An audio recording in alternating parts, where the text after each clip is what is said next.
Bukas natin pagtingin at kung ang dulo ay pagkakatanan, sumama na'y ulit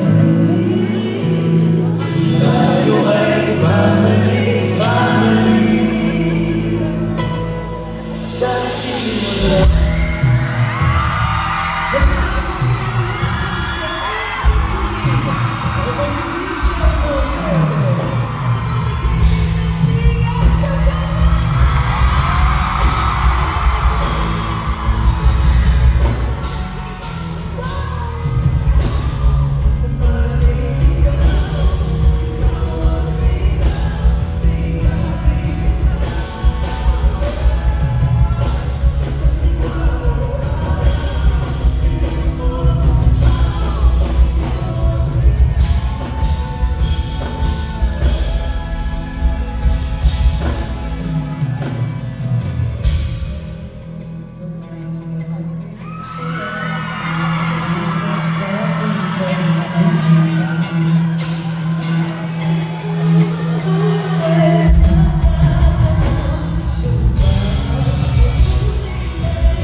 Hello po sa inyong lahat. Ano yun? Magandang gabi po. Before anything else, ako nga po pala si TJ Monterde. Kamusta po kayo? Okay. First time ko sa Chicago. The very first time here. And sabi ko, ganito pala kasaya dito. Umikot kami kahapon, downtown of course, touristy, Bean. We went to, nanood kami ng NBA game. Nanood kami ng Bulls versus the Cavs.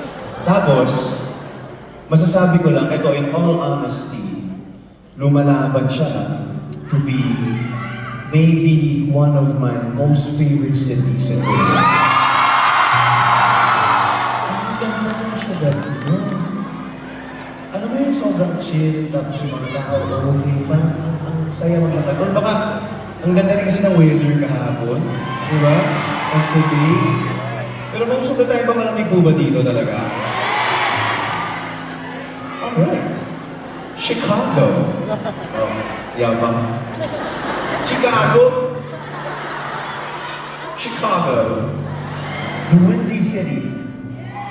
Di ba? Pero may tanong ako, lahat po ba na nandito ngayon, Chicago mismo? Okay, let's do it this way. Taas kamay lahat ng taga Chicago.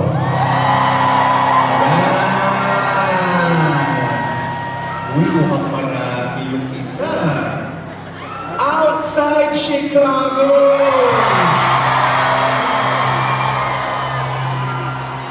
So maraming dumayo para sa in-between.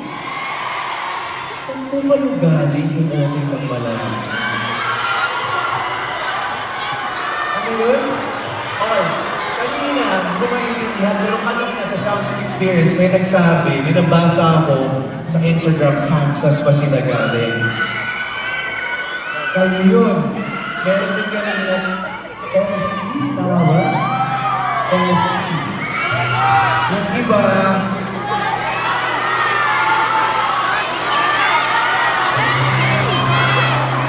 Blumentritt. Yung iba kasi nagsabi, Blumentritt. Mamaya, para mas maintindihan namin ng mabuti, sana makalapit kami dyan para mas maayos. Puntahan ito. Ang saya nito. Ito yung mga tipong show na sabi mo, simula pa lang ayoko nang matapos to kasi masaya siya. Masaya tong show na to. So, I'd like to start off my set by just gusto ko lang magpasalamat sa Panginoong Diyos for this chance, this opportunity to be on this stage. Lahat po kami, buong team, sobrang grateful lang talaga namin na nandito kayong lahat ngayong gabi. Safe tayong lahat. At Lord, thank you po sa ano na to, sa chance and opportunity na ito. I always say that because sa mga hindi nakakaalam, I started my career around 2012, 2011. Galing po ako Cagayan de Oro City. May mga Bisayang din kami lagi. My people, mga gwapo-gwapa. Pero atik na. Ikaw, like, ginawa mo sa'yo, no? Magkita, ang sila, ikaw. Cebu, Davao, Leyte, Quezon, everywhere else. Ano? Bulacan?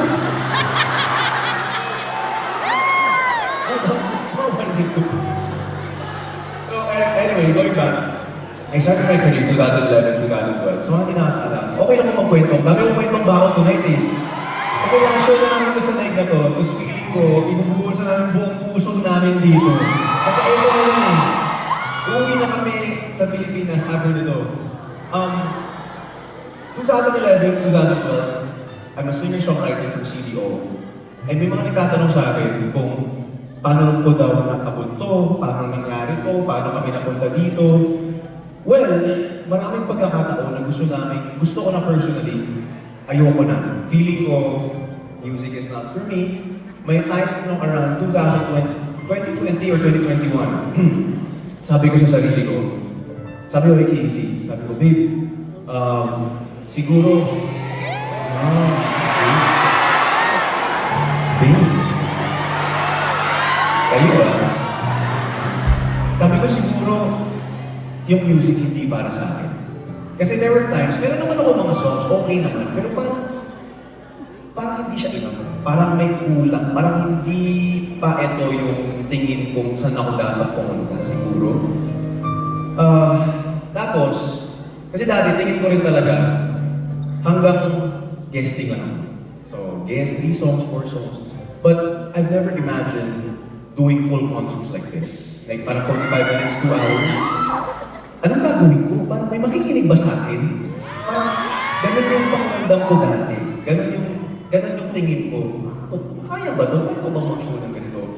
Sinasabi ko to kasi gusto ko lang i-encourage yung mga nandito ngayong gabi na kung meron kayong mga pangarap sa buhay na sa tingin nyo hindi nyo na kaya, tapos na kayo sa oras, hindi na kayo ng resources, masyado nang katagal yung pangarap na yun. Hindi para sa akin to. Gusto ko lang kayong i-remind that if it's for you, it will always find its way to you.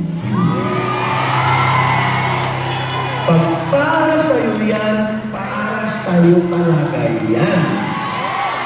Hindi mo mababawi yan. Pag binigay ng Diyos sa'yo yan, it has your name on it. Tulad na lang dati, akala ko, siguro tapos na to. Pag tayo ng coffee shop, nag-aral na ako ng coffee business. Sabi ko, Casey, ikaw na lang yung music kasi parang okay na ako dito. Ito na lang ang bag ko sa marriage natin. Ito, may mag-music, may business ako. But then, God had other plans. Just 2 years later, binigyan niya ako ng isang napakagandang meeting. And ang bilis ng mga pangyayari, nangyari lahat. In a span of around 2 years, binigay niya sa akin lahat. And then we did Araneta. Dung dating akala ko 3 songs, 4 songs lang ako. In Feb of 2025, ginawa namin yung sarili nating mundo, Araneta Coliseum, 3 days sold out concert. Hindi mga pagpanahon masasabi mo talaga hindi ako to, si Lord na talaga to. Amen talaga, sister. Then came 2026. Akala ko yun na yun. Biglang sabi ni Lord, di pa ako tapos sa'yo. Meron ka pang in between. Araneta Coliseum, sold out 4 nights straight. At ang bonus ko dyan, kasama mo, asawa mo. Hindi ka masaya. Kaya gusto ko magpasalamat sa inyo lahat for being here tonight and for making my first Chicago show very exciting and amazing. Maraming salamat sa inyong lahat. At I also, of course, wanna give my wife her flowers. Kung meron mang mga wala pang asawa or partner dito ngayong gabi, at talagang presinta ha, presintang-presinta. Mukhang maghahanap talaga ha. Kung meron lang dito ngayong gabi, meron akong gentle na reminder lang sa inyo. Gentle reminder, napaka-importante ng pipiliin yung taong makakasama niyo paghabang buhay. Yung life partner na ipupush kayo to your best always. Hindi ko maaabot lahat ng to kung hindi dahil kay Casey. Isa siya sa mga nag-push sa akin talaga. Siya yung unang-unang naniwala na kaya kong gawin. Kaya, ipapasalamat ako sa asawa for bringing out the best in me. Sana ako. Bringing out the best in me. At, sa lahat na nandito ngayon, sa Copernicus Center, I wish and I pray na mahanap niyo na ang tamang tao para sa inyo! Yung hindi kayo sasaktan, hindi kayo iiwan, at mananatili hanggang sa huli. Kasi naniniwala po ako na sa tamang panahon, darating din yun.